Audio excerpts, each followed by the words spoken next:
Hallelujah.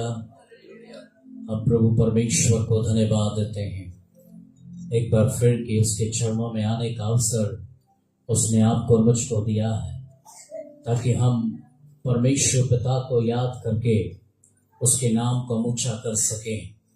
मेरे प्रियो, जब कभी हम परमेश्वर की आराधना के लिए आए तो हम अपने आप को घर से ही ऐसा रेडी करके आए कि आप और मैं परमेश्वर को हम आदर कर सकें, उसके नाम को हम धन्य कह सकें, क्योंकि वो आपके और मेरे जीवन के लिए अद्भुत कामों को करने वाला परमेश्वर है। तो आपको चाहिए कि आप अपने घर में से जब रेडी होकर जब घर भवन के लिए निकले तो प्रभु की आराधना के लिए अपने मनों को तैयार करें, अपने हृदयों को हम तैयार करें परमेश्वर के लिए कि प्रभु आज तुम मुझसे बात कर, प्रभु आज तुम मुझसे बात कर, प्रभु मेरे हृदय में तू काम कर, प्रभु मेरी जिंदगी में तू काम कर, प्रभु मेरे जीवन के हालातों के बीच में तू काम कर। हम परमेश्वर को इस प्रकार से अपने जीवन में हम अपने आप की तैयारी करके इस प्रकार से आए तो मालूम है हम यहां पर किसी व्यक्ति से नहीं परमेश्वर से मिलने के लिए आए हैं। और जब परमेश्वर से मिलने के लिए आए तो परमेश्वर जो है वो हमसे बातें करता है और हमारी हालात और परिस्थिति और क्लेश को भी वो जानता है। और जब कभी भी हम उन हालातों के बीच में हैं, खुदा वहां काम करने के लिए तैयार है, हमसे बातें करने के लिए तैयार है, हमारे जीवन की परिस्थितियों को बदलने के लिए तैयार है, क्योंकि वो हमारे जीवन को छुड़ाता है और छुड़ाकर एक अच्छे गवाह बनाता है। इसलिए आपको मुझको चाहिए कि हम यीशु मसीह में एक अच्छी गवाही दें और एक अच्छा गवाह बने, ताकि हम परमेश्वर को आदर कर सके। इसलिए आराधना हमें आए या ना आए, लीड करने वाला एक माध्यम है। लीड करने वाला आपके और मेरे लिए एक माध्यम है कि हमें पता नहीं ना कैसे आराधना करना, इसलिए एक व्यक्ति को बोलना पड़ रहा, आप प्रभु की उपस्थिति में आइए, अपनी आंखों को बंद कीजिए, अपने हाथों को स्वर्ग की ओर उठाइए, अपने आप को परमेश्वर के हाथ में दे दीजिए। कभी कभी आप और हमें बोलने की जरूरत पड़ती है, इसीलिए कोई तो आपको याद दिला रहा कि आप आराधना करने आए हो, आप खुदा से मिलने आए हो, आप किसी को इधर उधर देखने के लिए नहीं आए हो, आप खुदा से बात करने के लिए आए हो। जब आपको अवसर दिया जाए कि आप खुदा से मिले, खुदा से बात करें, तो वह अवसर को पाकर आप अपने आप को प्रभु में खो दीजिए, क्योंकि यही वो समय है कि आपकी जिंदगी के हालातों को खुदा बदल दे और वही परमेश्वर आपके और मेरे जीवन में फिर काम करने लगता है। आप जिन प्रश्नों के साथ आएंगे वो प्रश्न आप लेकर वापस नहीं जाएंगे, उत्तर लेकर जाएंगे। हालेलुया। क्योंकि जिसकी आप आराधना कर रहे हो ना, उसको आप महिमा दे रहे हो और उसका सिंहासन अपने बीच में तैयार कर रहे हो। और जब वो उतरता है ना आपके और मेरे सिंहासन पर, जब हम बना रहे उस पर उतरता है, तो वो परमेश्वर विराजमान होकर हमारी जिंदगी से बातें करता है। Hallelujah, hallelujah. इसलिए हर संडे इस प्रकार से अपने आप को रेडी करते हुए खुदा के पास आए। दूसरा, आपका सेवा हमारे जीवन में हम सेवा जो करते हैं, आपके पास हमारा पेज है जूलियस मेडा मिनिस्ट्री। इस पेज को भी आप जो है शेयर कीजिए, जितना ज्यादा है आप शेयर कीजिए, ताकि परमेश्वर का वचन दूसरों तक भी, आपके फ्रेंड्स तक भी प्रभु का वचन पहुंचा सके। आप नहीं बात कर सकते, पर आपका शेयरिंग उनकी जिंदगी से बात कर सकता है। जो वचन है वो उनके जीवन से बात कर सकता। आज आप सुन रहा है, आप तो सुन रहा है, पर आपके और भी फ्रेंड्स हैं जिनको आपके फोटो देख के क्या फायदा है। पर आपके फोटो देखकर कुछ और पिक्चर के डायलॉग लगाने से अच्छा ऐसी चीजों को शेयर कर दो। ये आपके पर्सनल आईडी है, ये आपका पर्सनल स्टेटस है, ये आपका व्यक्तिगत जीवन का विषय है। जब मेरा विषय है तो मेरी आईडी और मेरी आईडी पर क्या रखना है, मेरा विश्वास जो है मैं वो रखूंगा, और मेरा विश्वास यीशु है। हालेलुया। मेरा विश्वास यीशु है। जिसको देखना है देखे, जिसको नहीं देखना है वो ना देखे। दोनों ऑप्शन है। नहीं देखना तो आगे बढ़ा दो, देखना है तो जिंदगी बदल जाएगी। Hallelujah, hallelujah. अपने जीवन से भी अगर यीशु को दिखा रहे हो तो अपनी आईडी से भी यीशु को दिखाओ। हालेलुया। अपनी आईडी से भी यीशु का प्रचार करो, क्योंकि यीशु की बातें कहने के लिए प्रभु ने हमको बुलाया है, ताकि आप और हम अपने जीवन में यीशु की बातें कर सके और प्रभु के नाम की महिमा कर सके। आइए कुछ वचन को पढ़कर कुछ बातें विश्वास के जीवन के बारे में सीखेंगे। विश्वासी अपने विश्वासी जीवन में आज्ञाकारिता में रहना, अपने विश्वास के जीवन में आज्ञाकारिता में रहना, किन किन लोगों के लिए और आज्ञाकारी रहना, इससे यीशु के जीवन से हम सीखेंगे। यीशु के जीवन में, यीशु आज से 2000 वर्ष पहले जब इस पृथ्वी के ऊपर आया तो यीशु मसीह ने भी आज्ञाकारी रहना सीखा, आज्ञाकारी होना सीखा। तो आज यीशु ने भी आप और मुझे आज्ञाकारी होना सिखा रहा है, और यीशु स्वयं आज्ञाकारी रहकर अपने जीवन में वो बढ़कर आशीषित हुआ। वो स्वयं इस पृथ्वी पर अपने आप को आज्ञाकारी होकर अपने लोगों के बीच में दिखाया कि वो कैसे स्वभाव में जी सकता है। वैसे ही उसने आपको और मुझको भी इस बात को बताया कि अगर तुम भी अपनी जिंदगी में ब्लेस्ड होना चाहते हो तो अपने विश्वास के जीवन में आज्ञाकारी होना सीखो। आज्ञाकारिता आपको बढ़ाती है, आज्ञाकारिता आपको आशीष में लेकर आती है, आज्ञाकारिता आपको पवित्रताई में लेकर आती है, आज्ञाकारिता आपको यीशु के और करीब लेकर जाती है, आज्ञाकारिता जीवन के हर क्षेत्र में आपको सफलता की ओर लेकर जाती है। आप आज्ञा मानने वाले हो जाएंगे, शायद लोग नहीं देखेंगे, शायद उनको समझ में नहीं आएगा, पर आपको धीरे धीरे धीरे आज्ञाकारिता आपको चंगाई की ओर लेकर जाएगी, आपको दुष्टात्मा के उन बंधनों से आजाद करने में आपकी मदद करेगी। आज्ञाकारिता धीरे धीरे जीवन के उस सक्सेसता की ओर लेकर जाएगी जो आपकी आवश्यकता, क्योंकि यीशु आपको जो है वो आज्ञा मानना सिखाना चाहता है। और जब तक हम आज्ञा मानना नहीं सीखते तब तक हम यीशु के लिए बेस्ट नहीं होते। इसलिए आपको और मुझे चाहिए कि हम आज्ञाकारी व्यक्ति बने। आइए वचन से कुछ बातों को, कुछ पॉइंट्स को हम पढ़ेंगे, और आप अगर लिखते हैं तो जरूर लिखिए।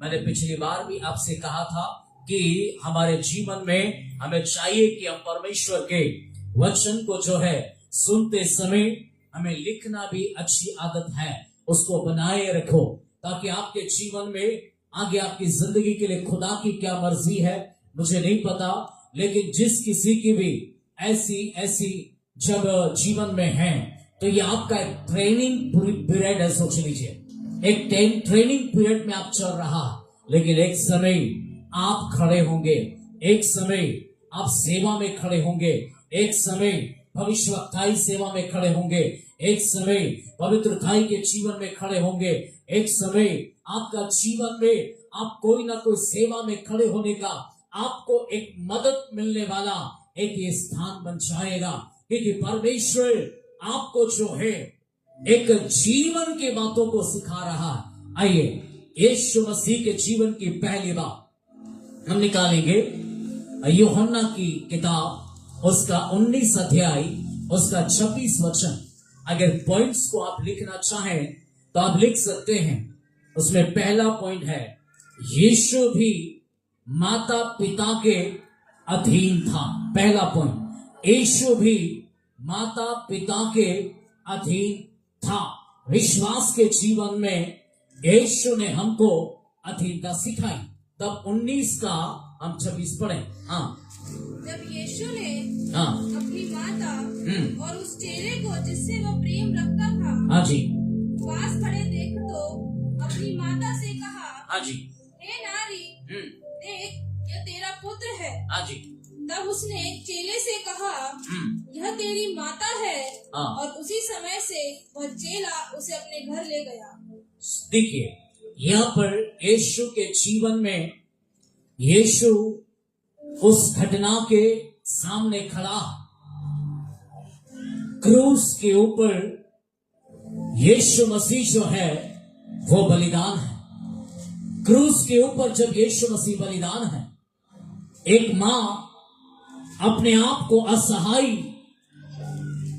महसूस करके अपने बेटे को बड़े लाड़ प्यार से पालकर उसको जब बड़ा किया, एक समय ऐसा आया कि उसके बेटे को खो देने का एक दर्द है, एक बेटे को खोने का दर्द है, और जीवन में अपने आप को असहाय महसूस करते हुए आंखों में आंसू लेकर एक मां अपने दिल की तड़प के साथ रो रही थी।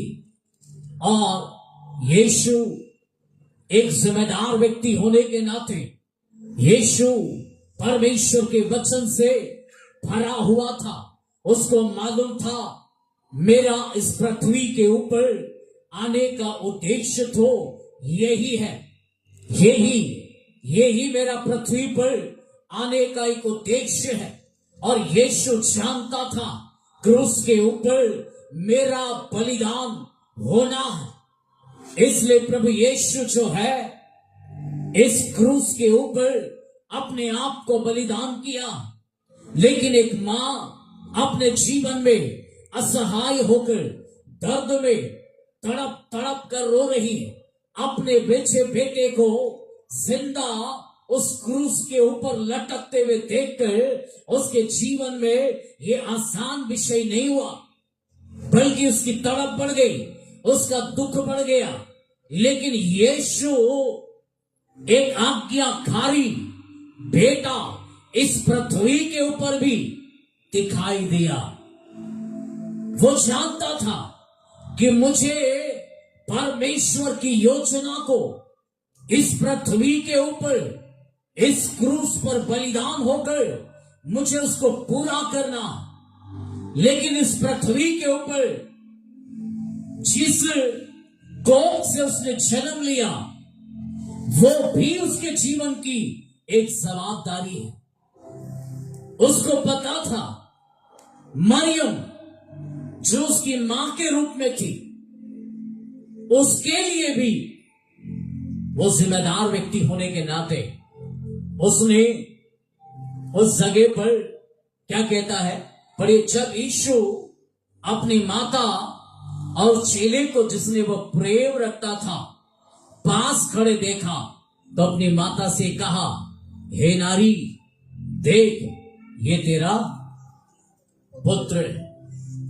ये यीशु मसीह की क्रूस पर से एक वाणी, 7 वाणी में से एक वाणी, जिसको ये कहते हैं कि यीशु मसीह जो क्रूस के ऊपर है, उसको पता है एक नारी बहुत दर्द में है, तकलीफ में है। उसके लिए इस शब्द में इस प्रकार से कहा गया, लेकिन मरियम ने दूध पिलाने के कारण कहीं न कहीं उसकी ममता जाग गई है, और उस ममता जागने के कारण कहीं न कहीं वो अपने बेटे को खोने का एक दर्द भी है। तो प्रभु यीशु मसीह को भी ये जिम्मेदारी समझ में आया और प्रभु ने क्या कहा?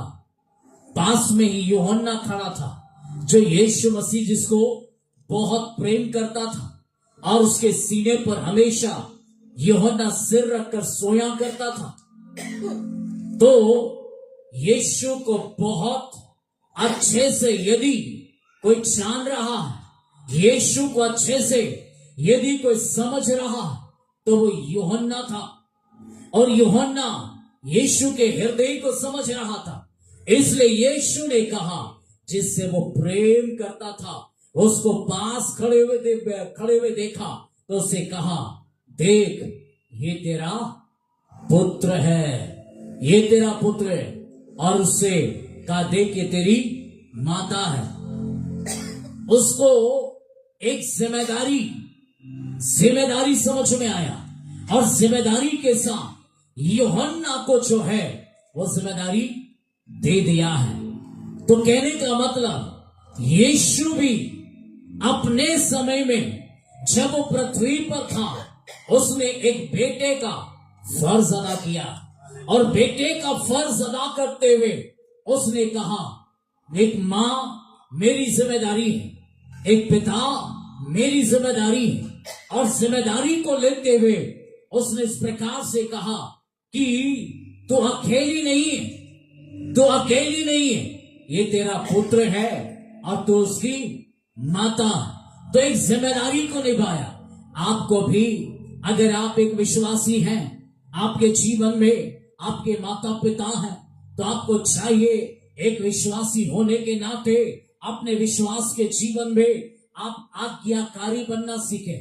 फर्स्ट, परमेश्वर आपका एक पिता है, परमेश्वर के लिए आज्ञाकारी बनो, अपने पिता के लिए आज्ञाकारी बनो, क्योंकि परमेश्वर भी हमारे लिए कौन है? पिता।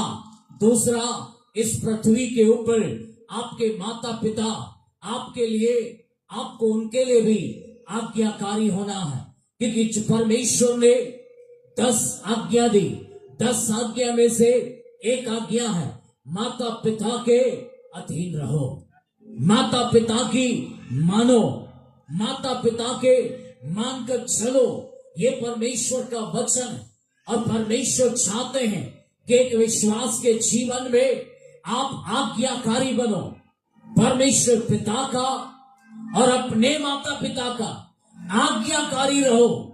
और वो आज्ञाकारी का कहीं न कहीं परमेश्वर की मर्जी है कि हम आज्ञाकारी बने, क्योंकि आज्ञाकारिता जो है वो आपके जीवन में परमेश्वर के आशीषों को आपके जीवन में लेकर आती है, आपके जीवन में लेकर आती है। जो माँ बाप की नहीं मानते, जो परमेश्वर की नहीं मानते और आज्ञाकारिता में नहीं रहते, वे कहीं न कहीं अपने संबंधों को तोड़ते हैं। आप माँ बाप की बात मत मानो, कल आपके संबंध खराब हो जाएंगे। आपके माँ बाप के साथ आपके रिश्ते खराब हो जाएंगे। आपको टोका इसलिए जा रहा है क्योंकि उनका अपना अनुभव है, और अपने अनुभव से वो अपने बच्चों को एक सही रास्ता दिखाना चाहते हैं, एक सही मार्गदर्शन आपके जीवन में देना चाहते हैं। इसलिए आपको चाहिए कि अपने माँ बाप की बात को मानकर उस बात में चलने का प्रयास करें। इसलिए मैं कई बार आप लोगों को इस विषय में कहता हूं, अच्छा शिक्षक कभी मत खो, अच्छा गुरु कभी मत खो, अच्छे माता पिता कभी मत खो, क्योंकि आपके जीवन में अच्छा शिक्षक एक ही बार मिलेगा, अच्छा गुरु एक ही बार मिलेगा, अच्छे माता पिता एक ही बार मिलेगा। अगर आपने अपने जीवन में सलाह का, समझाने वाले, सिखाने वाले अपने विश्वास के जीवन में नहीं रखा, या आपने खो दिया अपनी बुद्धि के घमंड में, अपने ताकत के घमंड में, अपने पैसे के घमंड में, तो आपको सिखाने वाले, सलाह देने वाले जीवन में आपने खो लिया, तो आपको न सिखाने वाला कोई है, न समझाने वाला कोई है, न आपका सलाहकार कोई है, न आपका गुरु कोई है। ऐसे समय में आपके जीवन में आप अकेले हैं, और कभी अकेलापन जो है वो आपके ऊपर हावी हो सकता है। अकेलापन जब हावी होता है तो किसी को डिप्रेशन में ले जाता है। अकेलापन जब हावी होता है तो किसी के जीवन को नाश भी कर सकता है। कितने लोग अकेलेपन में मर गए, कितने लोग अकेलेपन में खो दिया अपने आप को, कितनों ने अकेलेपन में अपने जीवन में शराबी बन गए क्योंकि उनको लगा मैं अकेला हूं, कुछ नहीं अच्छा लग रहा, मन को अच्छा नहीं लग रहा, शरीर को अच्छा नहीं लग रहा, अकेलापन है, क्या करूं क्या करूं। कितनों ने अकेलेपन में दारू को पी लिया है, बिल्ली को ले लिया है, गुटखे को ले लिया है, सिगरेट को ले लिया है, गांजा पीना सीख लिया है। कितने लोगों ने अकेलापन में ऐसी दोस्ती करके अपना जीवन को संसार में खो दिया। ये अकेलापन आपके जीवन पर भारी पड़ सकता है क्योंकि हर समय आप वैसा ही नहीं रहते। आपका अकेलापन कभी आपको दबाता है, कभी आपको रुलाता है, कभी आपको जीवन में आप असफल है करके दिखाता है, कभी आपके जीवन में आपको दुनिया में क्या है, माँ बाप कौन है, परमेश्वर कहाँ है, इस प्रकार की शंकाओं को लाकर आपकी जिंदगी को खोने के लिए कहता है। और इसके पीछे शत्रु है, इसके पीछे शैतान है। और शैतान जो है वो आपकी जिंदगी में इस प्रकार की भावनाओं को लाकर आपकी जिंदगी को खोने के लिए आपको विवश करता है। इसलिए याद रखो, अच्छे दोस्त, अच्छा गुरु, अच्छे माता पिता, अच्छा शिक्षक अपनी जिंदगी में होना है तो अच्छी बात है। आपके लिए वो एक अच्छा विषय है। मैं दुनिया के हर फ्रेंड्स की बात नहीं कर रहा। दुनिया में कई दोस्त हैं जो स्वार्थी भी, आपके जीवन को धोखा देने के लिए भी ऐसे भी लोग हैं। पर आपको एक हो पर ढंग का हो, एक हो पर आपको समझने वाला हो, एक हो पर आपकी जिंदगी को समझे, स्वार्थ में आपके जीवन से ना जुड़े। स्वार्थ में जुड़कर आपके जीवन को आप खो सकता। कितने दोस्तों के कारण भी लोगों ने अपने जीवन को खो दिया। कितने लोग आज दोस्ती से नफरत करते हैं क्योंकि उनको धोखा मिला। लेकिन अगर अच्छी फ्रेंडशिप, अच्छे दोस्त आपकी जिंदगी में आपके दुख में भी खड़े होते हैं, ऐसे मित्र हो आपके लिए तो आपकी उन्नति है। पर ऐसे मित्र नहीं है तो अपने जीवन में स्वार्थ के लिए 1000 मित्र मत बनाइए, क्योंकि बाइबल बताती है जितने ज्यादा मित्र बनाता है उतना व्यक्ति कंगाल भी होता है, उतना कंगाल भी होता है। क्यों? क्योंकि पार्टियां उतनी करना पड़ेगा, उतना, क्योंकि दोस्ती को स्वार्थ में संभालना है तो कभी पार्टी उनके लिए, कभी पार्टी अपने लिए, कभी पार्टी उनके कहने पर। फिर छोटे छोटे बात तो होते रहती है। पास हो गया पार्टी दे दो, कुछ और हो गया पार्टी दे दो, नौकरी लगी पार्टी दे दो, कुछ और हो गया पार्टी दे दो, घर बना लिया पार्टी दे दो। अरे दुनिया भर में पार्टी देते रहेंगे तो मैं क्या हो जाऊंगा? कंगाल।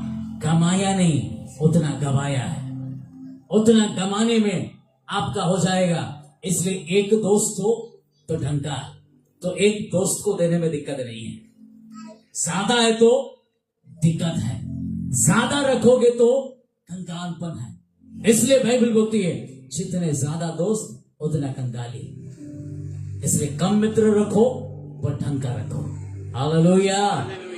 आज्ञाकारिता, अपने जीवन में आज्ञाकारी होना, परमेश्वर के लिए, माता पिता के लिए, अच्छे गुरुओं के लिए, अच्छे शिक्षकों के लिए आज्ञाकारी रहो। आप जिस टीचर के साथ में हैं, आप टीचर की नहीं मानते हैं, वो टीचर की नजर में आप अच्छा व्यक्ति नहीं। आप परमेश्वर के पुत्र हो, पुत्री हो, आप पिता की बात नहीं मानते हैं, आप आज्ञाकारी नहीं। वचन को मान रहा है, आप आज्ञाकारी।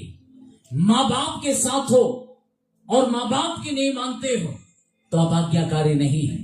तो माँ बाप का, आप माँ बाप के आज्ञाकारी नहीं रहेंगे तो बाइबल कहती है पूर्वजों का धन हमारे लिए क्या है? बोलो आशीष। क्या हमारे लिए? बोलते ना कहावत में, सेवा करो, मेवा मिलेगा। क्या करो? मेवा मिलेगा। मेवा चाहिए कि नहीं चाहिए? माँ बाप की सेवा करो। मेवा चाहिए तो, है ना, सेवा बहुत लोग करना नहीं चाहते, पर माँ बाप का प्रॉपर्टी चाहिए। माँ बाप का प्रॉपर्टी चाहिए, पर सेवा नहीं करना है। सेवा नहीं करना है, पर प्रॉपर्टी दे दो हमको तो, क्योंकि दूर देश जाना है, दूर देश जाके उड़ाना है। अरे पहले सेवा करो, तो तुम उसके आशीष में क्या हो जाओगे? भागीदार। हालेलुया। क्योंकि बाइबल खुद कहती है, पुरखाओं का धन यहोवा की आशीष है। बच्चों के लिए वो क्या है? आशीष है। अगर आपको पुरखाओं का धन चाहिए, तो उनकी सेवा करना सीखो, उनकी सुधि लेना सीखो, उनके साथ रहना सीखो, उनकी आज्ञा मानना सीखो, उनके जीवन में उनके साथ चलना सीखो, ताकि परमेश्वर की भलाई आप अपनी जिंदगी में देख सको। जी, तब दूसरा वचन, हमें पहला वचन यीशु ने हमें सिखाया, अपने माता पिता का आज्ञाकारी बनो, आदर करो, आज्ञाकारिता में रहो। पहली बात। दूसरी बात, अपने विश्वास के जीवन में अपने अगुवों के अधीन रहो। वचन निकालो उसके लिए, इब्रानियों 13:17। इब्रानियों 13:17। दूसरा पॉइंट, अपने अगुवों के अधीन रहो। विश्वासी जीवन, अपने विश्वास के जीवन में अधीनता, आज्ञाकारिता या अधीनता में रहो। यह हमारा हेडिंग है, लेकिन उसका पॉइंट, फर्स्ट हमने देखा माता पिता के अधीन रहो, दूसरा अगुवों के अधीन रहो। जी, उसके लिए पढ़ो इब्रानियों 13:17। अपने अगुवों की आज्ञा मानो। देखो, आप अपनी अपनी बाइबल में इसको अंडरलाइन करो। आपके जीवन के लिए जरूरी है, सीखने के लिए जरूरी है। आपको चाहिए, ये पास्टर जूलियस आपको नहीं कह रहा है। कौन कह रहा है? कौन कह रहा है? बोलो, यीशु कह रहा है। कौन कह रहा है? यीशु कह रहा। आज बहुत से लोग अनाज्ञाकारिता में, बहुत से लोग कहते हैं, हम अगुवे की क्यों माने? ये मेरा जिंदगी, ये मेरा। आपका ही है प्रियो, आपका ही है। मैं ये नहीं कह रहा हूं मेरा, आपका ही है। पर आपको आशीष पाने के सिद्धांत खुदा ने दिए हुए, बढ़ने के सिद्धांत खुदा ने दिए हुए, आपको जीवन में सीखने के लिए सिद्धांत खुदा ने दिए हैं। यदि आप इन सिद्धांतों से बाहर अपने आप को रखते हैं और आप ये कहते हैं कि नहीं, मुझे किसी की जरूरत नहीं, मुझे दुनिया में कोई नहीं चाहिए, दुनिया में मैं इस प्रकार से नहीं रहूंगा, मैं तो खुद ही इस प्रकार से करूंगा, तो ये बाइबल आपको कह रही प्रिय, ये जूलियस पास्टर का वचन नहीं, ये आपको वचन कह रहा, और ये वचन आपको मिला। पढ़िए उसको फिर से बेटा। हाँ, अपने अगुवों की आज्ञा मानो। अपने अगुवों की आज्ञा मानो। हाँ, और उनके अधीन रहो। और उनके क्या रहो? हाँ, सर पे मत चढ़ो, कहाँ रहो? अधीन रहो। हालेलुया। क्यों परमेश्वर ने अधीन रहने के लिए रखा?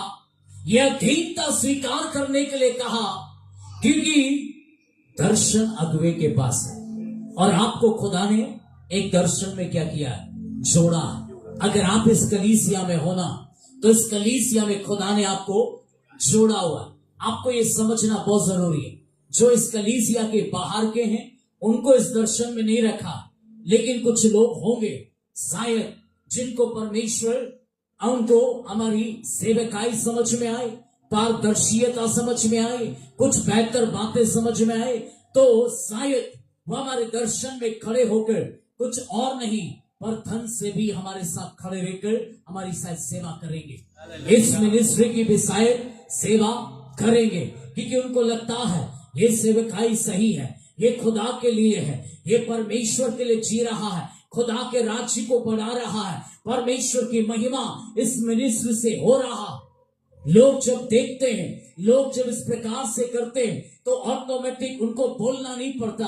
वे फोन करके पूछते हैं, पास्टर साहब, हम आपके जीवन में, हम आपकी सेवकाई में एक कंधा से कंधा मिलाना चाहते हैं, कुछ हेल्प करना चाहते हैं, ताकि सेवा हो, सेवा खत्म ना हो जाए, सेवा बढ़े, सेवा बढ़े। इसीलिए हम इसमें खड़े होना चाहते हैं। तो कुछ लोग इस प्रकार से आएंगे, पर जिनको खुदा ने फिजिकली भी, आत्मा में भी, दर्शन में भी, वरदानों में भी यदि एक कर दिया है, तो उनकी जिम्मेदारी कितनी ज्यादा है। अब सोचो ना, एक दर्शन को पूरा करने के लिए कोई बाहर से उम्मीद करे? किससे उम्मीद करे? आप एक माता पिता के साथ हैं, माता पिता के पास एक योजना है कि हम इस प्रकार से करेंगे, तो माँ बाप अगर सक्षम ना हो तो उनके साथ कौन खड़े होंगे? उनके बच्चे। कौन खड़े होंगे? उनके बच्चे। पिता माता क्या कहते हैं? हम एक घर बनाएंगे, उसमें 4 कमरे होंगे, उसमें इस प्रकार सा बंगला होगा, हम ऐसा सा घर बनाएंगे। ये सपना किसने देखा? माँ बाप ने। जब बच्चे थे, छोटे थे, आपको बताया गया हमारा ऐसा सपना है, एक दिन हम अपने लिए क्या बनाएंगे? एक घर बनाएंगे। इस प्रकार से माँ बाप ने सपना देखा, आप बड़े हुए, आपको दर्शन मालूम हुआ, और जब आपको लगा वास्तव में घर हमारी जरूरत है, किराए के घर में है, एक ही कमरे का घर है, ऐसे में कैसे जिएंगे, कैसे चलेंगे? माँ बाप का सपना सही है। माँ बाप ने 4 कमरे का घर अगर उन्होंने देखा है, तो कहीं ना कहीं इसलिए देखा है क्योंकि उनको लगता है बेटे का भी होना चाहिए, बेटी का भी होना चाहिए, अपना भी होना चाहिए, गेस्ट का भी होना चाहिए, या फिर प्रेयर रूम भी होना चाहिए। उनको लगा, तभी उन्होंने 4 रूम का क्या देखा? एक सपना देखा। पर वो अभी इस लायक नहीं, वो सपनों को लेकर प्रार्थना कर रहा, खुदा तो हमारे सपनों को पूरा कर, तो हमारे सपनों को पूरा कर, तो हमारे सपनों को पूरा कर। वे प्रार्थना कर रहे, यीशु से दुआ कर रहे, और ये दुआ सुनते सुनते सुनते आप बड़ा हो गया। आप जब योग्य हो गया, कमाने वाला हो गया, तो आप ऐसा कहेंगे, नहीं, मैं तो अपना बनाऊंगा। सपना माँ बाप के पास है, ऑलरेडी आपके लिए सपना देखा हुआ है, पर आप कहेंगे नहीं, मैं तो कोई और बनाऊंगा, मेरे लिए अपना एक कमरा बना लूंगा। क्या आप ऐसा करते बैठेंगे? खुदा ने आपको ऑलरेडी अच्छा सपना अगर दर्शन दे दिया, तो आपको चाहिए कि आप उस दर्शन में खड़े हो जाओ, और उस दर्शन में खड़े होकर खुदा की सेवा करो, क्योंकि परमेश्वर की सेवा करने का एक अवसर परमेश्वर ने आपको दिया है। अगर इस कलीसिया के जो है नहीं, उनसे ये उम्मीद नहीं है, पर जो इस कलीसिया के हैं, अगर आप कहते हैं मैं बेथेल कलीसिया का एक मेंबर हूं, आपको ये कहने में गर्व भी होना चाहिए। अगर आपके पास एक कलीसिया है, आपके पास अगर एक अगवा है, तो आपको इसको कहने के लिए आपको हिचकिचाहट नहीं होना चाहिए, बल्कि आपको एक गर्व महसूस करना चाहिए कि मैं इस कलीसिया का एक मेंबर हूं, और मैं एक दर्शन में शामिल हूं। मेरी कलीसिया का दर्शन ये है, मेरे अगुवे का दर्शन ये है कि जहां जहां पर अभी तक यीशु का नाम नहीं गया, वहां तक ले जाना हमारा एक दर्शन है। और यीशु को लोग देखे, जैसे याकूब ने दर्शन को देखा, वैसे हर एक व्यक्ति यीशु को देखे। ये हमारा दर्शन होना चाहिए। और जब ये दर्शन को आप पहचानोगे, तो आपको अधीनता स्वीकार करने में दिक्कत नहीं होगी। जो लोग दर्शन में नहीं है, वो बाहर होंगे, लेकिन जो दर्शन में होंगे, वो खड़े होंगे, और खड़े होकर कहेंगे हम इसे पूरा करेंगे। हालेलुया, हम इसे पूरा करेंगे। फिर वो कोई सा भी बात मानने के लिए क्यों ना हो, वो मानकर इस दर्शन को पूरा करने का एक प्रयास रखकर अपने जीवन में रहेंगे, क्योंकि खुदा ने उनको उसके लिए बुलाया है। जी, तो आगे क्या लिखा? क्योंकि वे उनके समान तुम्हारे प्राणों के लिए जागते हैं। क्योंकि वे आपके और मेरे लिए अपने प्राण, आपके प्राणों के लिए वो क्या करते हैं? जागते हैं। यह स्पष्ट रूप में प्रभु का दास आप और हमें सिखाना चाहता है कि परमेश्वर का वचन आपको और मुझको दिया गया है ताकि आपके और मेरे लिए परमेश्वर के दास हमारे लिए प्रार्थना करते रहे।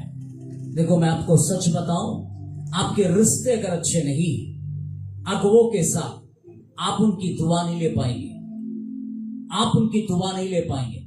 और आज कितने ही लोग कोशिश करें, हम आपके लिए दुआ करेंगे, हम आपके लिए दुआ करेंगे, कोई नहीं करता। ये सिर्फ बोलने की बात है, लिख कर देने की बात है, कोई नहीं करता। आपका जो अपना अगवा है वही आपके लिए दुआ करेगा। अन्यथा आप सोचो वो बहुत बड़ी मिनिस्ट्री है, वो बहुत बड़ा ऐसा है, वो बड़ा सेवा है, बैठा दिल्ली में, बैठा बॉम्बे में, बैठा पता नहीं कहाँ है, और ऐसे व्यक्ति के लिए अमेरिका, ऑस्ट्रेलिया ऐसी जगह पर बैठा, और आप उम्मीद कर रहे हैं कि कोई तो मेरे लिए वो दुआ कर रहा, वो मेरे लिए दुआ कर रहा। आपने जाकर देखा आपका नाम लेके कोई दुआ कर रहा है? कभी चुपके से जाओ और उनकी प्रार्थनाओं को अटेंड करो, तब समझ में आएगा आपका नाम उधर है क्या, आपका नाम उधर है क्या। कोई नहीं करता मेरे प्रियो। ये सब एक बोलने का विषय है, एक बोलने का विषय है। लेकिन स्वर्ग के खुदा ने जिस जगहों पर आपको एक दर्शन को पूरा करने के लिए लेकर आया है, आपको चाहिए कि वह अधीनता के साथ में आप अपने जीवन में रहे, ताकि आपके लिए भी, आपके लिए आपका अगवा प्रार्थना करे और आप जो है अगवे के लिए प्रार्थना करे, क्योंकि एक दूसरे को प्रार्थना करने के लिए खुदा ने हमको ठहरा दिया है। हालेलुया। एक दूसरे के लिए दुआ करने के लिए प्रभु ने ठहराया। तो आपके लिए, आपको चाहिए कि अपने अगुवे के अधीनता में रहकर, विश्वास योग्य रहकर आप उनके साथ चलें, ताकि आपके लिए बराबर दुआ हो। आपके जीवन में आप उस दर्शन में शामिल हो जाएं जो उन्होंने देखा, और मिलकर उस दर्शन को हम क्या करें? पूरा करें। यीशु के आने तक पूरा करें। तो पूरा करने के लिए आपको उनके सर पर चढ़कर बैठोगे, नहीं पूरा होगा। टेंशन देते रहोगे, नहीं पूरा होगा। कोई और दुख देते रहोगे, नहीं पूरा होगा। आपके जीवन में आपको उसके साथ खड़े रहने के लिए दुआ करना पड़ेगा, आपको दुआ करना पड़ेगा, आपको लोगों को संभालने वाली सेवा में खड़ा होना पड़ेगा। आप कलीसिया में आपको एक दूसरे के साथ जो नया है उसको भी सिखाने में, समझाने में उनको मदद करना होगा। इस प्रकार से जब आप सेवा में खड़े होंगे, अपना दशवांश देकर भी आप जब खड़े होंगे, तो आप कह पाओगे मैं दर्शन में खड़ा हूं, मैं दर्शन को पूरा कर रहा हूं, मेरा ये दर्शन है, ये कलीसिया में खुदा ने मुझे रखा है ताकि मैं इस दर्शन को पूरा कर सकूं। अगर आप ऐसा नहीं करते तो आप अनाज्ञाकारिता में, और अनाज्ञाकारी कभी भी अपने जीवन में उस दर्शन में शामिल नहीं है। बस वो सिर्फ आते हैं और जाते हैं, सुनते हैं और जाते हैं, पर जो है वो जिम्मेदारी को निभाते हैं। हालेलुया। तो आपको समझना है, क्या मैं इस कलीसिया का मेंबर हूं? अगर मेंबर हूं तो मेरी ये जवाबदारी है, मेरा ये जवाबदारी है कि मैं अधीन रहूं। और अधीनता मुझे ये सिखाती है कि मुझे दुआ करना है, अपने अगुवे के लिए दुआ करना है, अपनी कलीसिया के लिए दुआ करना है। अगर मैं आपसे पूछूं कितने लोग दुआ करते हैं, मैं नहीं चाहता आप हाथ उठाएं, पर आपको मैं सिखाना चाहता हूं कि आप कलीसिया के लिए दुआ करें, क्योंकि ये कलीसिया के लिए बाइबल कहती है तो एक दूसरे के लिए प्रार्थना किया करो। क्योंकि ऐसा समय आता है जहां पर लोग स्थिर खड़े नहीं होंगे, ऐसा समय आता है जहां पर लोग बिखर जाएंगे, ऐसा समय आता है कि जहां पर लोग आपकी जिंदगी में आपके जीवन को खत्म कर देंगे। पर यदि तुम एक दूसरे के लिए अधीनता में सिखाती है, जिम्मेदारी हमें सिखाती है कि हम एक दूसरे के लिए प्रार्थना करें, अपने अगुवों के लिए भी प्रार्थना करें। कलीसिया में पौलुस ने भी आग्रह किया कलीसिया को कि तुम मेरे लिए प्रार्थना करो कि मैं लोगों को प्रकाशनों में बातें कर सकूं।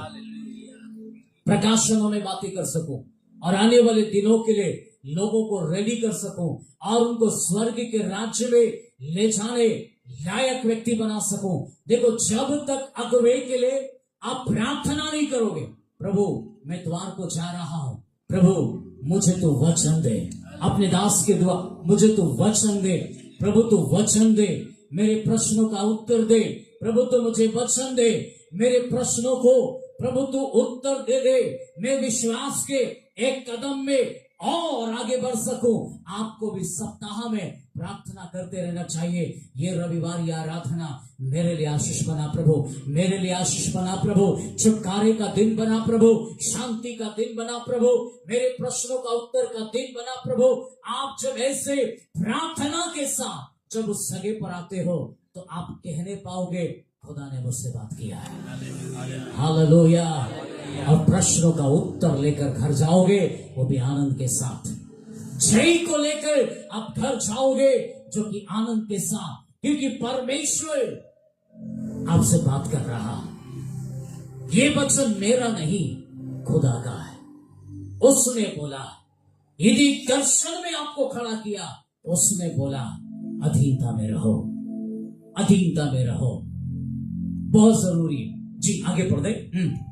जिन्हें लेखा देना पड़ेगा, जिनको, देखो आज एक अगुआ दुआ भी इसलिए कर रहा है कि आपने दुआ मांगी इसलिए नहीं, आपने मुझसे दुआ मांगी इसलिए मैं आपके लिए दुआ कर रहा हूं, वो नहीं, पर उनको पता है उनको लेखा देना है, उनको लेखा देना है। इसलिए हमें पता है कि हमें प्रार्थना करना है।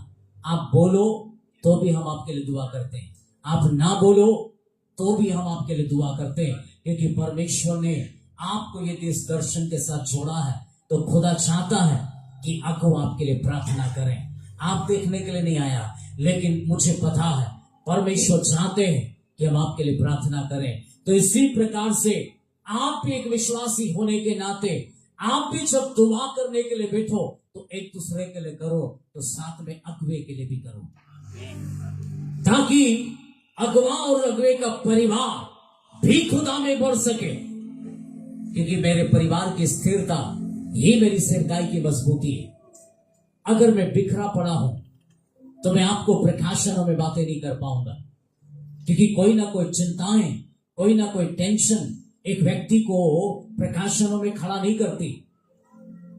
और आपको आपकी प्रार्थनाओं की हमें भी जरूरत है, ताकि आप हमारे बच्चों के लिए, हमारी पत्नी के लिए, मेरे लिए आप प्रार्थना करें, ताकि हम अपने जीवन में शांति के साथ, परमेश्वर के वचनों के साथ हम बढ़कर उस प्रकाशनों में या खड़े होकर आपके लिए बात कर सकें। शत्रु हमें भी डिस्टर्ब करने के लिए योजना बनाते रहता है। ये हर अगुवे की जिंदगी की कहानी है, ये केवल मेरे लिए नहीं, हर अगुवे की जिंदगी की कहानी है। इसलिए हर एक के जीवन के लिए, जहां जहां पर एक विश्वासी जीवन में आप हैं, अपने अगुवे के लिए ईमानदारी से प्रार्थना करो, ताकि आपका अगुवा अपने मन को खुदा की ओर लगाकर, खुदा तू लोगों से क्या बात करना चाहता है। यहां पर मैं अपने ज्ञान की बात आपको नहीं कर रहा हूं कि मेरे पास यहां इतना ज्ञान है इसलिए मैं आपको दे रहा हूं। प्रिय, ये ज्ञान नहीं है, ये खुदा की ओर से आया हुआ वचन है, जो आपको मुझको शिक्षित करता है, डिसिप्लिन करता है और पवित्र बनाता है, योग्य व्यक्ति बनाता है। इसीलिए परमेश्वर की उपस्थिति में जब जब हम चाहते हैं, हम कहते खुदा तो बात कर, खुदा तो अपने लोगों से बात कर, खुदा तो अपने लोगों से बात कर। मैं जब यहाँ खड़ा हूं तो ये नहीं कहता हूं मेरे लिए बात कर, मेरे लिए बात कर, लेकिन जब मैं प्रचार करता हूं तो ये मेरे लिए भी होता है और आपके लिए भी होता है। मैं खुद के लिए भी प्रचार कर रहा हूं, अपने आप को भी याद दिला रहा हूं कि तुझे भी आज्ञाकारी होना, तुझे भी डिसिप्लिन होना, और लोगों को भी शिक्षा मिल रही है कि आज्ञाकारिता और डिसिप्लिन में आना और अधीनता में रहना, क्योंकि ये परमेश्वर का जीवित वचन है। जी, तो प्रभु कहते हैं वो उनके लिए जागते हैं, उनके लिए प्रार्थना करते हैं, उनको योग्य बनाने के लिए उनके लिए दुआ करते हैं। पर हर कोई आज ये बहुत ज्यादा इस प्रकार से लोगों को शौक चढ़ा हुआ है कि हम वहां से यहां से इस प्रकार से ढूंढने से हम आशीषित हो जाएंगे।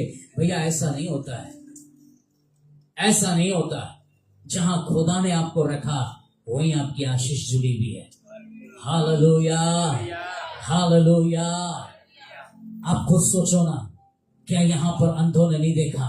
क्या लंगड़ों ने नहीं चला? क्या मुर्दे जिंदा नहीं हुए? हमारी सेवकाई को उठाकर देख लो, हमारा इतिहास खंगाल कर देख लो, इतने सालों की सेवकाई का विश्वास को देख लो। आप पीछे मुड़कर देखोगे, खंगालने जाओगे, हजारों गवाहियों से भरा हुआ जीवन आपके सामने आएगा और आप कहने पाओगे ये व्यक्ति को खुदा ने उठाया है, इस व्यक्ति के जीवन से हजारों लोगों को चंगा किया है और 3 मुर्दों को भी जिंदा करने वाला व्यक्ति आपके सामने खड़ा है। क्योंकि खुदा ने ऐसे कार्यों को करने के लिए खुदा ने हमारी सहायता की। ऐसे खुदा की सेवा में खड़े नहीं हो गए, ऐसे नहीं आ गए।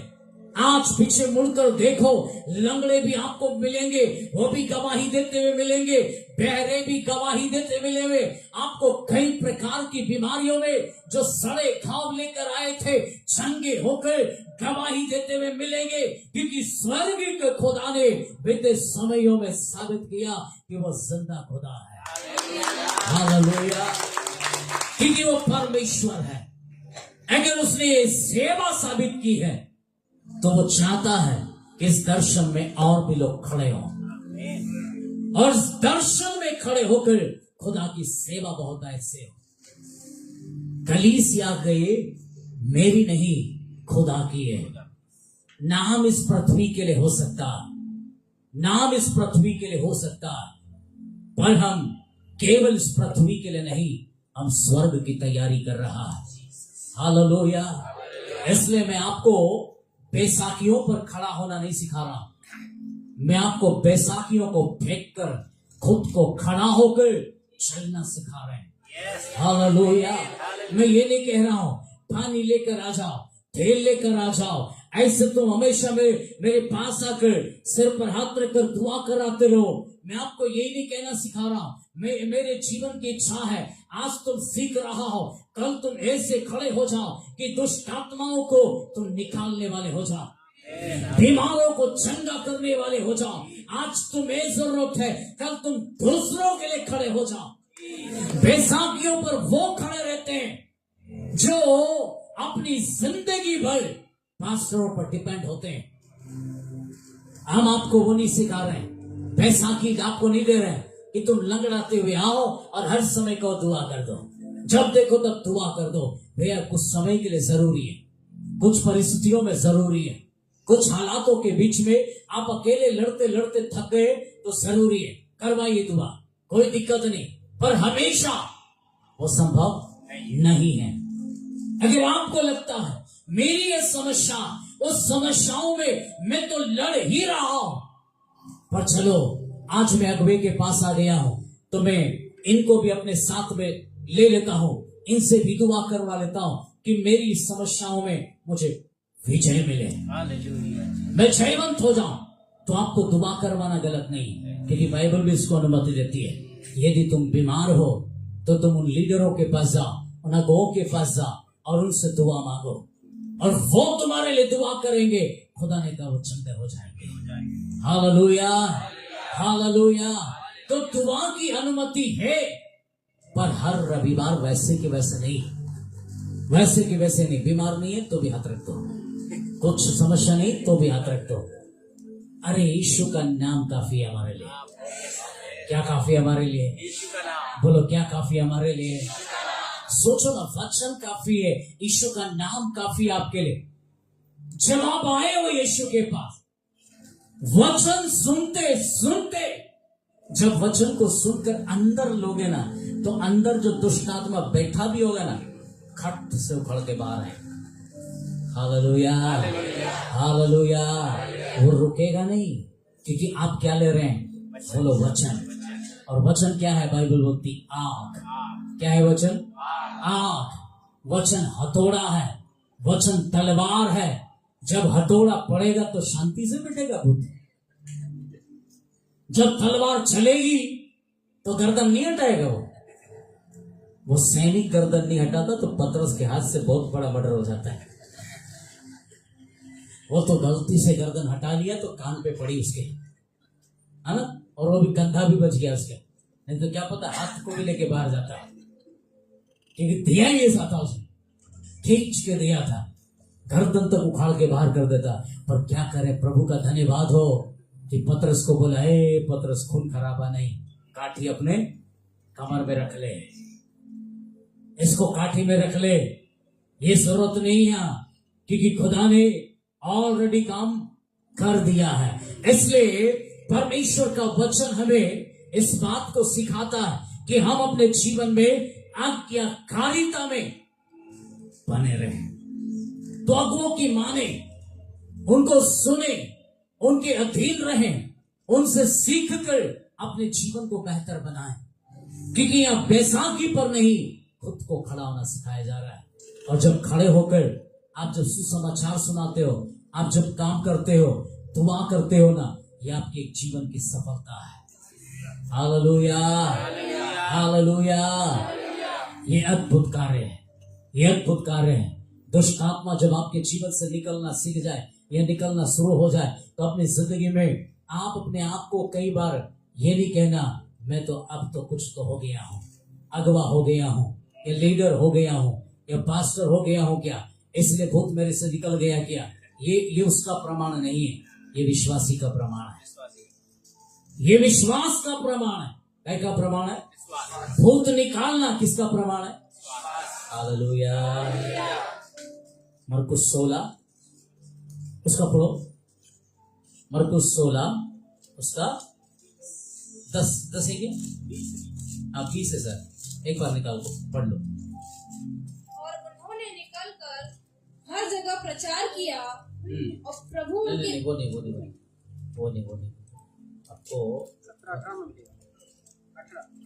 18 पढ़ो। सांपों को उठा लेंगे और यदि वे प्राणनाशक वस्तु भी पी जाएं, उसके ऊपर विश्वास करने वालों में ये चिन्ह होंगे। सुनो, विश्वास करने वालों में ये चिन्ह होंगे। किसके अंदर चिन्ह होंगे? विश्वास। सब बोलो, किसके अंदर होंगे?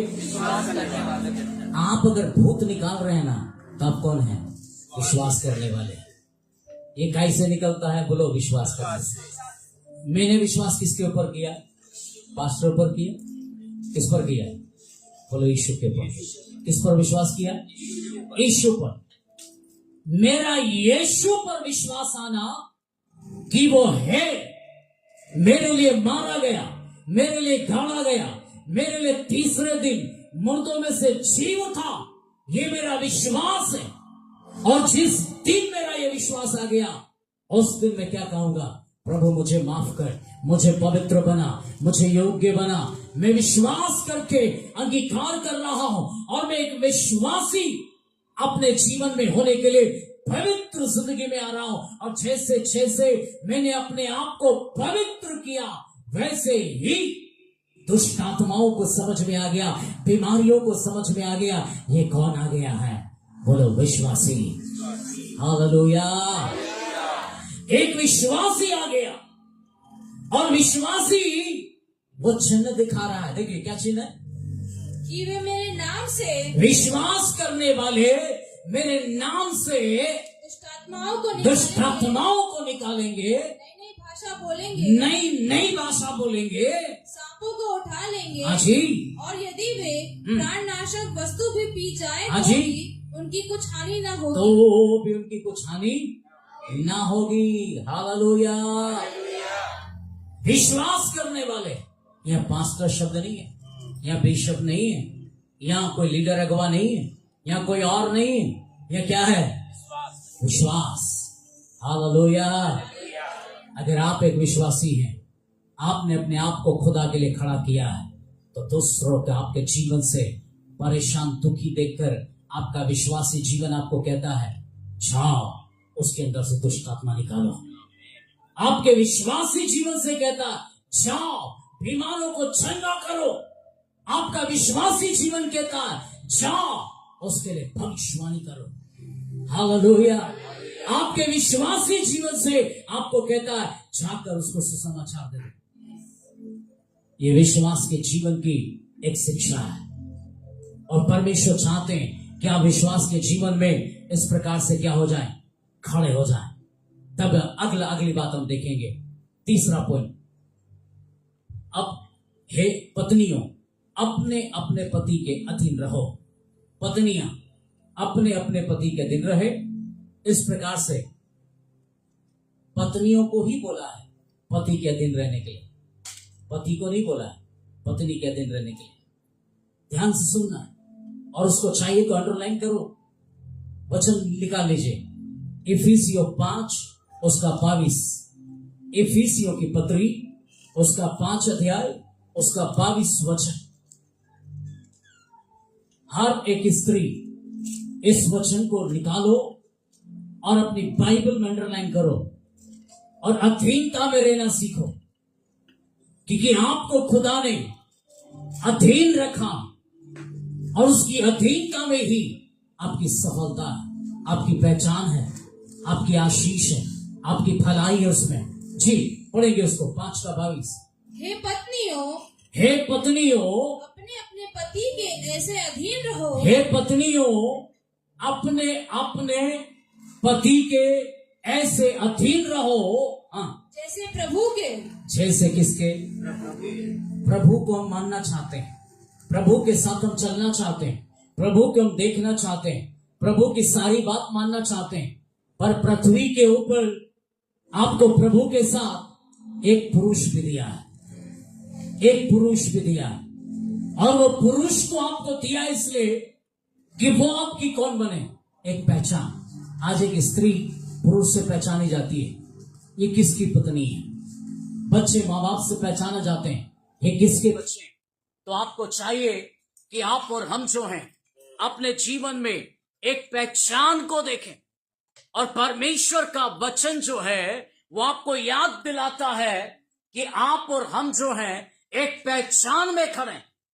इसीलिए परमेश्वर का वचन हमें याद दिलाता है कि आप और हमें प्रभु ने रखा है ताकि आप और हम जो हैं अपने अपने पति के क्या रहें, अधीन। हालेलुया।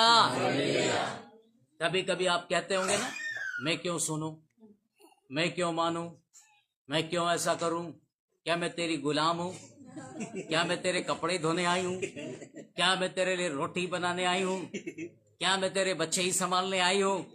हो सकता है ऐसी बातें, हो सकता है व्यक्ति ये चिढ़ में बोलता है, पर वास्तव में अधीनता सीखने वाला विषय। अधीनता हमारे जीवन में हमारी आशीष है, हमारी भलाई है। आपको परमेश्वर ने योग्य बनाया है, आपको परमेश्वर ने इस प्रकार की बातों के लिए आपको बेहतर शक्ति, बेहतर बुद्धि, बेहतर जीवन, बेहतर भविष्य दिया। यदि आप अपनी जिंदगी में ऐसा नहीं करते तो कहीं ना कहीं आप अपने ही जीवन में आप असफलता की बात कर रहे हैं। खुदा आपको इतना सक्षम बनाया है कि आप सब कुछ करके भी अपनी जिंदगी में आप जो है कर सके और अपने पति के लिए आशीष का कारण बन सके। घर का मुख्य यदि आपको आपके पति के रूप में प्रभु ने दिया है तो उसके ऐसे अधीन रहो जैसे प्रभु के। प्रभु की हर बात हम टालते नहीं ना, क्यों? क्योंकि दंड मिल सकता है, पर पति तो दंड देता नहीं है, तो सिर पे चढ़ जाते हैं, बाल नोच लेते हैं, है ना? ऐसा मत करो, अधीन रहो। अधीनता में रहकर अपने अपने पति की सेवा करो, एक अच्छा परिवार के निर्माण करो, एक अच्छे परिवार के निर्माण करो, क्योंकि आपका उनके साथ जुड़ना परमेश्वर को दिखाता है, एक कंप्लीट फैमिली को दिखाता है और एक आदर्श परिवार को दिखाता है।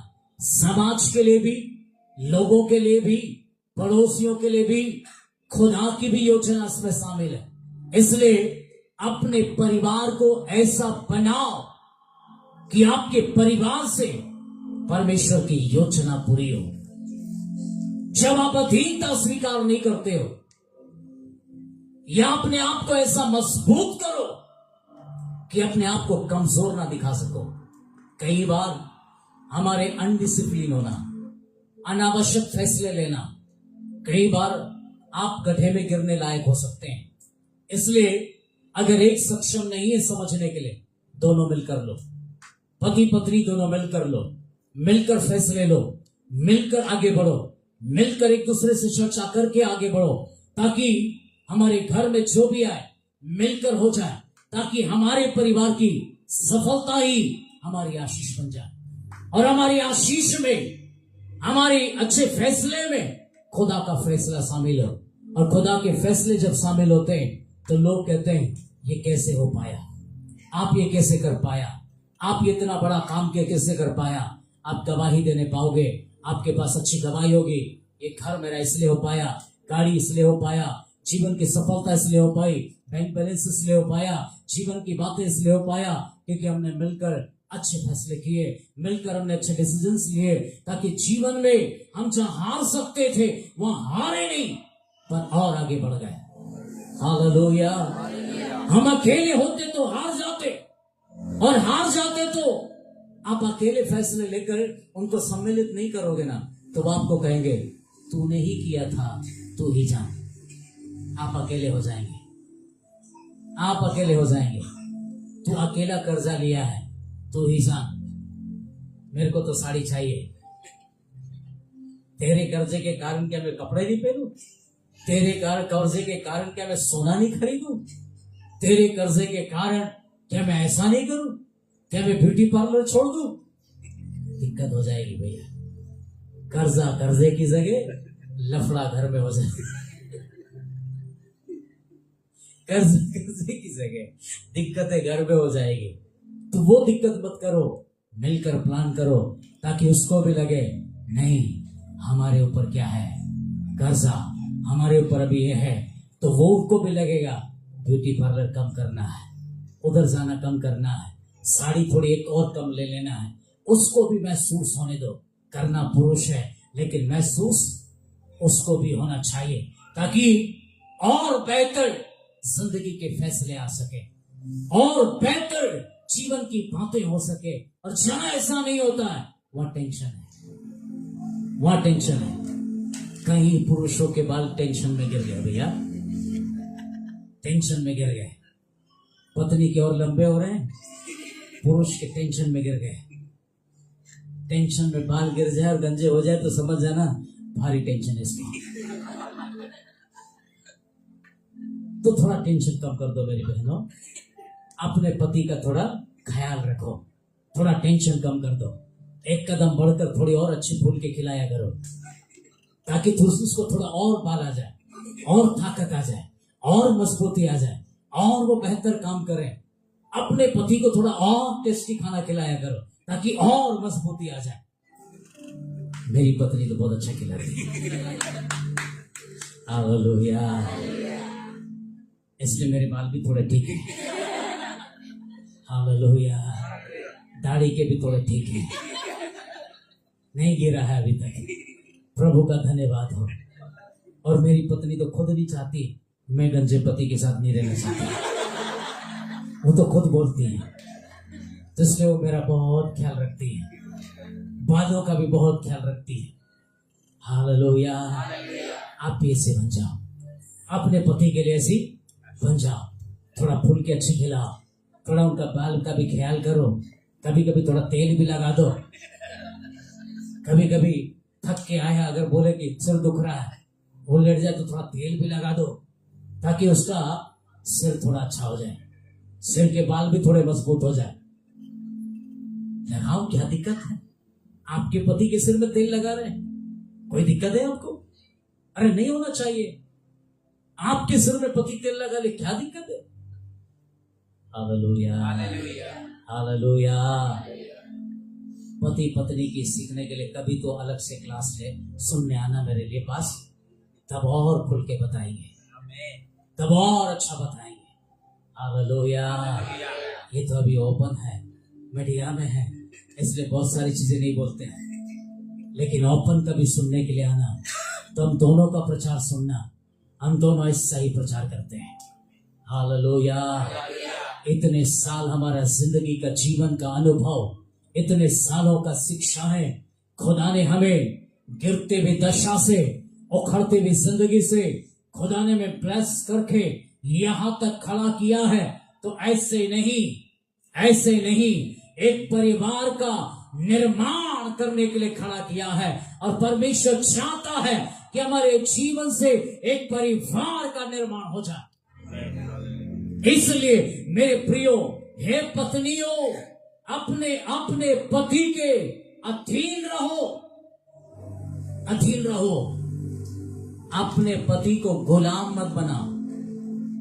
आपका पति यदि आपका गुलाम रहेगा तो तुम गुलाम की पत्नी कहलाओगी। किसकी पत्नी? किसको ऐसा पसंद आता है कि मैं गुलाम की पत्नी बनूं? अपने पति को राजा बनाओ और राजा की बीवी बनो, रानी, तो मजा आएगा आपको। हालेलुया। अपने पति को कैसे बनाओ? राजा बनाओ।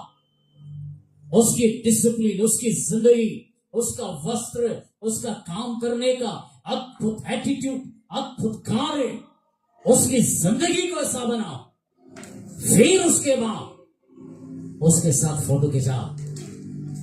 फिर जब डालोगे ना, कई लोग जल जाएंगे, बोलेंगे क्या गजब कपल है।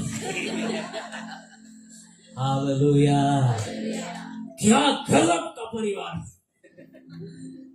नहीं तो कई पत्नियां फोटो ही नहीं खिंचाती पति के साथ। अरे रहने के पति बोलते अरे रहने, है ना? ऐसा बनाओ, ऐसा अपने आप को बनाओ, अपने पतियों को ऐसा बनाओ। और जब ऐसा बनोगे तो अद्भुत। किसी से कभी बीच में एक परिवार का काउंसलिंग करने के लिए हमें मौका मिला। हम एक परिवार के पास गए, काउंसलिंग कर रहे थे, तो उनकी लड़ाई ही इस बात की थी, ये मेरा फोटो इसके मोबाइल में है ही नहीं पास्टर साहब। आप नहीं मानो तो अब भी मोबाइल लो, चेक करो, मेरे पास देखो इतने सारे फोटो, इसके पास है ही नहीं। तो मैं बोला क्यों भैया? तो वो भी ऐसा करने लगा। फिर मैं बोला मोबाइल ही दे दे भाई, तू लॉक खोल के। मैं भी चेक किया तो सही में नहीं था, हीरोइन के फोटो थे। हीरोइन को फोटो तो बीबी के नहीं थे, और बीबी इतनी सुंदर, फिर भी उसके फोटो नहीं। मैंने कहा तू कितना पागल आदमी है, इतनी बीबी सुंदर तेरी और उसके फोटो तेरे पास नहीं है। तभी तो उसको चिढ़ने का एक अवसर मिल गया। बीबी हीरोइन नहीं है भैया तेरी, तुझे प्रभु ने दिया है एक पत्नी, ये हीरोइन से कम नहीं। अगर तो इसी को ब्यूटी पार्लर भेज देगा ना तो वो भी फीकी लगने लग जाएगी, ये इससे ज्यादा बढ़िया हो जाएगी। पर गलती किसकी है? तो उसको दिन भर मजदूरी दहाड़ की भेजे, गोबर उठवाए, बाद में बोलो हीरोइन बने, कैसे होगा? थोड़ा उसको भी ब्यूटी पार्लर भेज के देख, फिर पता चलेगा। टक्कर नहीं दे उसको तो मानना, तो बताना मेरे पास आके। हालेलुया। भैया कोई भी किसी से कम नहीं, और आप वो बोलो मैं किसी से कम नहीं। क्यों किसी से कम है? मैं जो हूँ सुपर हूँ, स्टार। हालेलुया। सुपरस्टार है। कौन है हम? सुपरस्टार। क्यों आप अपने आप को बोलोगे ना, मैं तो गरीब, मैं तो ऐसा, मैं तो फलाना, मैं तो ये, तो आप ऐसे ही रहेगा और एक दूसरे को लड़ते रहेगा। फोटो भी नहीं रहेगा जैसे वो भाई ने नहीं रखा। आप चाहते हैं कि आपका फोटो उसके पास हो, तो आप ऐसा करो। Hallelujah, hallelujah. मेरा तो मोबाइल में भी बीबी का फोटो, मेरे तो पर्स में भी उसका फोटो। हालेलुया। अरे खुदा ने जोड़ा हुआ आपको, खुदा ने जोड़ा हुआ आपको। और जब खुदा ने आपको जोड़ा है, ऐसा रखो ताकि तुम एक दूसरे को प्रोत्साहन दे सको, आशीष दे सको, एक दूसरे के लिए उन्नति का कारण बन सको, है ना? महीनों हो जाए, अपने पति से बात ना करो, ऐसा नहीं होना चाहिए। कम से कम पूछो, दिन में 3 बार भी फोन लगाया तो क्या दिक्कत है? अपने वाले को ही लगाया है, अपनी वाली को ही लगाया, कोई दिक्कत? किसी को दिक्कत नहीं। अनलीगल लगाने के लिए दिक्कत है, वहां समाज भी रोकेगा, माँ बाप भी रोकेगा, लेकिन अपने वाले को, अपनी वाली को लगाने के लिए कोई दिक्कत नहीं है। जॉय भाई सीमा बहन से बात करे, दिन में 4 बार बात करे, कौन रोकने वाला? सीमा बहन दिन में 4 बार उनसे बात करे, कौन है बोलने वाला? मंजू बात करती कि नहीं? क्योंकि इधर नहीं है ना, इसलिए पूछा उससे। 4 बार तो हम सब 3 बार तो कर, खाना खाया कि नहीं, नाश्ता किया कि नहीं, समय पे उठ गया कि नहीं, चले गया कि नहीं, अभी ठीक ठाक है कि नहीं, थोड़ा तो पूछ लो, थोड़ा उससे भी बोलो, आपको भी पापा ने बोला है पूछ लो, तो उसको भी लगाने दो। हालेलुया। दिक्कत नहीं है, दिक्कत उनको है जिनको अभी जोड़ा ही नहीं, उनको फोन लगा के 4 बार उधर बिजी है, तो माँ बाप पूछेंगे किधर बिजी है, तो उनको झूठ बोलना पड़ता। मेरे दोस्त का फोन आया था, अरे तो इतना लंबा बात करेगा, घर वालों का फोन कब उठाए? दिक्कत है ना। अपनी वाली के पास बिजी है तो बापी बोले ठीक है यार, सही जगह है, गलत जगह, रॉन्ग नंबर नहीं है, रॉन्ग नंबर लगा के मत करो, वहां दिक्कत है। इसलिए रॉन्ग नंबर हमेशा खतरा है, अच्छा नंबर रखो, खुदा आशीष दे। Hallelujah, hallelujah. कभी तो पति पत्नी को हम सिखाएंगे, कभी तो सिखाएंगे, कभी तो इस क्लास को लेंगे और आपके परिवार को बेहतर बनाएंगे। Hallelujah, hallelujah. तो 3 बातों को हमने देखा। फर्स्ट, अपने माता पिता के आज्ञाकारी बनो या अधीन रहो। दूसरा, अपने अगुवों के अधीन रहो। तीसरा, पति के अधीन रहो। सीखने को मिला। हालेलुया। हमें परमेश्वर के अधीनता को स्वीकार करके परिवार को बेहतर बनाना है। आइए हम इस समय प्रार्थना में जाएंगे। हम सब अपनी आंखों को बंद करें, हम प्रार्थना में जाएंगे।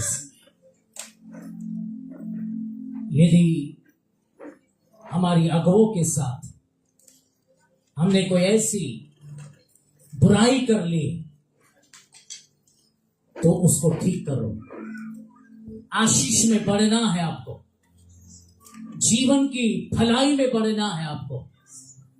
कई लोगों को अगुवों की अधीनता नहीं होने के कारण या अगुवों की साथ में बिगाड़ लेने के कारण कई लोग उस विचारों के बंधनों में होने के कारण आज वो ब्लेस नहीं हो पाए।